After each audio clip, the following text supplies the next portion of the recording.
नमस्कार। आप लोगों के लिए एक नया चैप्टर लेकर हम इसके सामने प्रेजेंट है और चैप्टर का नाम है हमारा कंपनी लेखे, कंपनी अकाउंटिंग। देखो, सबसे पहले हम बात करते हैं कंपनी होती क्या है और किसे कहते हैं। इसी के आधार पर हमारा टॉपिक आगे बढ़ाएंगे। सबसे पहले बात करते हैं कंपनी। कंपनी, जिसको हिंदी में कहे भी कंपनी ही कहेंगे। देखिए, कंपनी शब्द का अर्थ होता है साथ साथ। एक बेसिक अर्थ होता है साथ साथ, कि हमारे पास, आपने लेवल ऑफ बिजनेस समझा था जब मैंने 11th में आपको पढ़ाया। उस समय हमने व्यवसाय के स्तर समझे थे, जो जनरली 3 लेवल पे हमने काम किया था: sole proprietor, partnership and company. देखिए, सोल प्रोपराइटर जिसको कहते हैं एकाकी व्यापार, एक अकेला व्यक्ति जब बिजनेस करता है, वही मालिक होगा, वही पैसा लगाएगा, वही काम करेगा, जितना प्रॉफिट होगा अकेला लेगा, उसे बोलते हैं सोल प्रोपराइटर, एकाकी व्यापार। बात करते हैं पार्टनरशिप, साझेदारी। साझेदारी में कम से कम 2 व्यक्ति होते हैं और अधिकतम हम यहाँ पे 50 बताते हैं, मतलब 2 और ज्यादा से ज्यादा 50। तो कहने का मतलब यह है कि पार्टनरशिप में भी लिमिटेड लोग काम करते हैं, कम से कम 2 और मैक्सिमम 50, उससे ज्यादा नहीं होते हैं।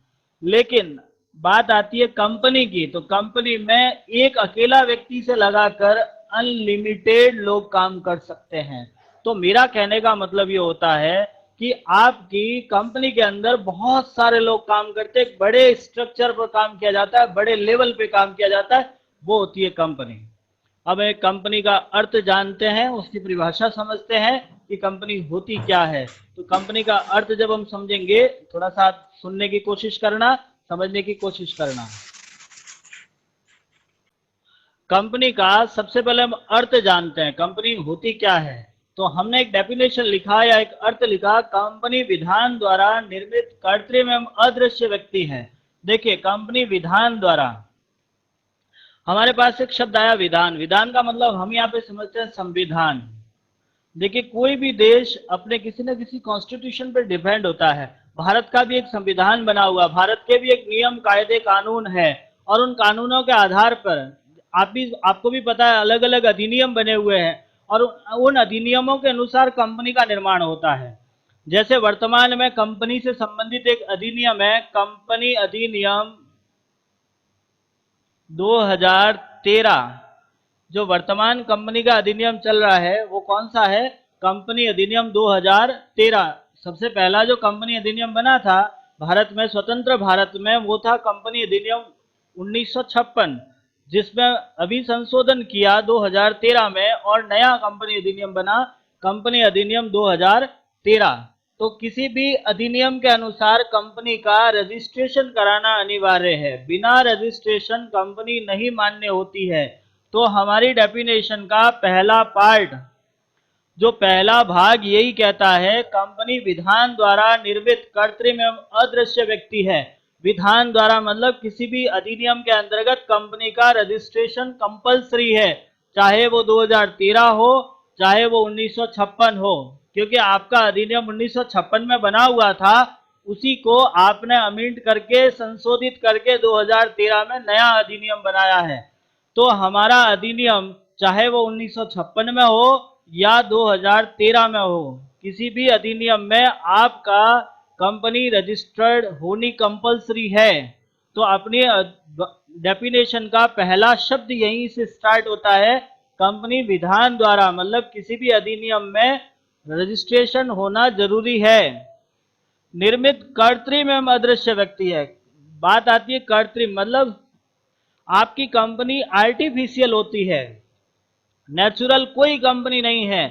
सारी कंपनियां मानवों द्वारा बनाई जाती है और उसको ऑपरेट भी मानव ही करता है। हमारे द्वारा बनाई गई कंपनियां हम ही उसे ऑपरेट करेंगे। तो हम बात करते हैं कंपनी निर्मित हुई है और वो कृत्रिम होगी, मतलब उसके लिए आपकी कोई नेचुरल कंपनी नहीं मानी जाती, वो एक आर्टिफिशियल कंपनी मानी जाएगी। बात आती है अदृश्य कंपनी। देखिए, अदृश्य का मतलब होता है कि कंपनी का फिजिकल स्ट्रक्चर नहीं होता है, हम कंपनी नहीं देख सकते हैं, कंपनी को फील कर सकते हैं, कंपनी के नाम को जान सकते हैं, बाकी कंपनी का फिजिकल स्ट्रक्चर नहीं होता है, वो एक इंटेंजिबल होती है। तो पहली लाइन हमारे पास कंप्लीट होती है, कंपनी विधान द्वारा निर्मित अदृश्य एवं कृत्रिम व्यक्ति है जिसका अपने सदस्यों से पृथक अस्तित्व होता है। इस कंपनी में काम करने वाले व्यक्ति, जो व्यक्ति इस कंपनी में काम करेगा, चाहे वो इसका मालिक है या कर्मचारी है, सबका अपने कंपनी से पृथक अस्तित्व होता है।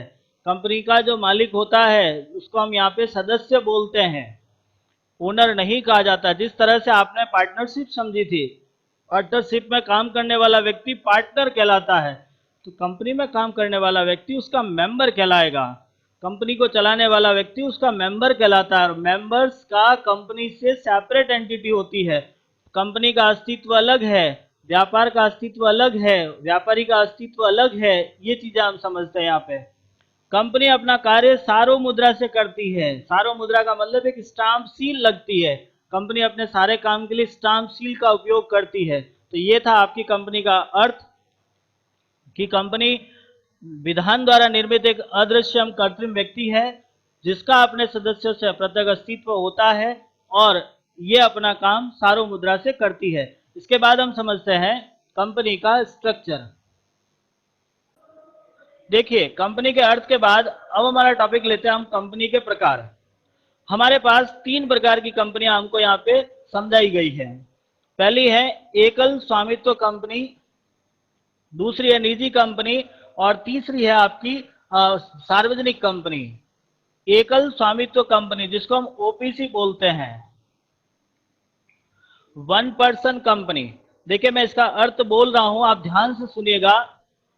ऐसी कंपनी जिसमें पूंजी केवल एक ही व्यक्ति विनियोजित करता है, ऐसी कंपनी जिसमें पूंजी केवल एक ही व्यक्ति विनियोजित करता है तथा संपूर्ण लाभ हानि वो ही प्राप्त करता है, कंपनी की सारे दायित्व एक ही व्यक्ति वहन करता है, वो कहलाती है एकल स्वामित्व कंपनी।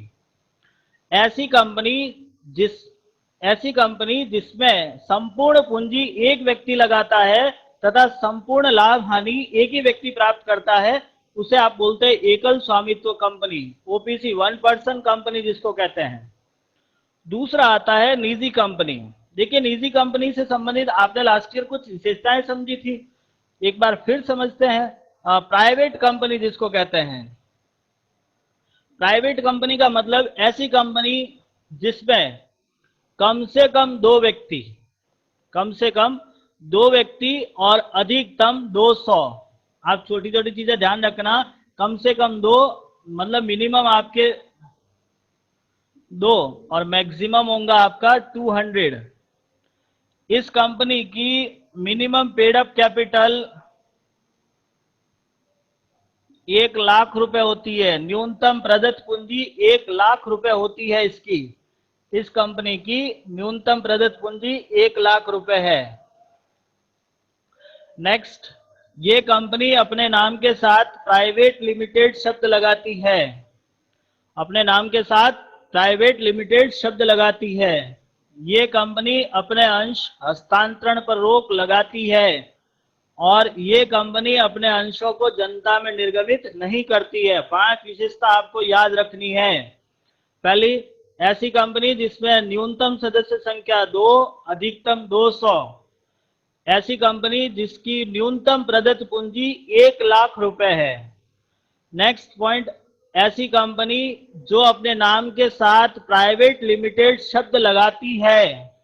नेक्स्ट, ऐसी कंपनी जो अपने अंश हस्तांतरण पर रोक लगाती है। अंश हस्तांतरण का मतलब होता है कि मान लीजिए किसी प्राइवेट कंपनी का शेयर मैंने खरीद लिया है, तो मैं अपना शेयर किसी दूसरे व्यक्ति के नाम पे ट्रांसफर नहीं कर सकता। जब तक कंपनी रहेगी वो शेयर मेरे नाम पर ही होगा।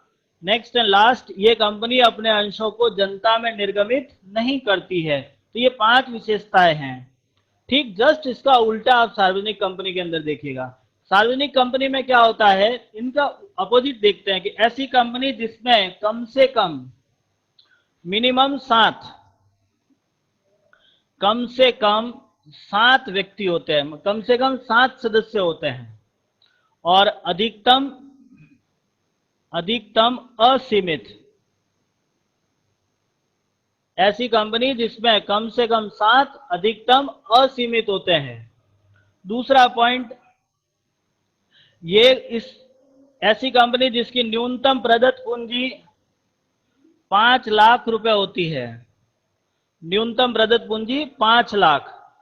तीसरा पॉइंट आता है, ये अपने नाम के साथ लिमिटेड शब्द लगाती है, अपने नाम के साथ लिमिटेड शब्द लगाती है, ये अपने अंश जनता में निर्गमित कर सकती है, और लास्ट पॉइंट होता है, ये अपने अंश हस्तांतरण पर रोक नहीं लगाती है। तो हमारे पास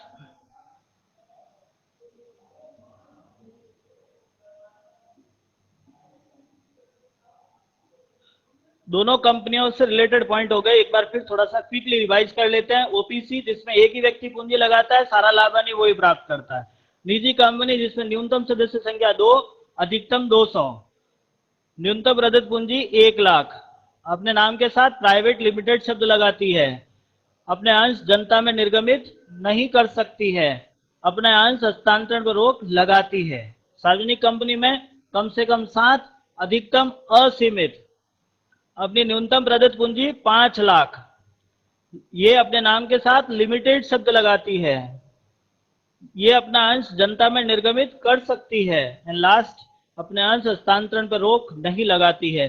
तो ये थे आपके कंपनी के तीनों प्रकार। अभी जो हम इस चैप्टर में पढ़ने वाले हैं, जो कैलकुलेशन और जो अकाउंटिंग पढ़ेंगे, वो इस कंपनी की पढ़ेंगे, एक सार्वजनिक कंपनी की, क्योंकि एक सार्वजनिक कंपनी ही अपना अंश जनता को देती है। और इस टॉपिक में आपको यही चीजें समझनी है कि how to share issue to public, and what is the accounting treatment, and what is the process of accounting recording of the our entries। तो मतलब हम यही समझते हैं कि जब हमारी कंपनी अपना शेयर जनता में निर्गमित करती है, तो हमें किस प्रकार की एंट्रियां करनी है, क्या काम करना है, वो सारा इस चैप्टर में पढ़ने को मिलेगा, और वो एक सार्वजनिक कंपनी का ही हो सकता है। तो देखिएगा, अंश कंपनी के प्रकार के बाद अब हमारे पास में आता है कंपनी का वर्गीकरण। थोड़ा सा समझिएगा इसको, कंपनी का वर्गीकरण। कंपनी के प्रकार के बाद वर्गीकरण के अंदर आपके पास 3 पॉइंट आते हैं। एक तो है आपका अंशों द्वारा सीमित कंपनी, गारंटी द्वारा सीमित कंपनी, और तीसरा आता है आपका असीमित दायित्व कंपनी। अंशों द्वारा सीमित कंपनी डेफिनेशन होती है कि ऐसी कंपनी जिसके सदस्यों द्वारा खरीदे गए अंशों तक उनका दायित्व निश्चित होता है। डेफिनेशन हमने लिखवाई भी थी, मैं यहां लिख देता हूं कि ऐसी कंपनी जिनके सदस्यों का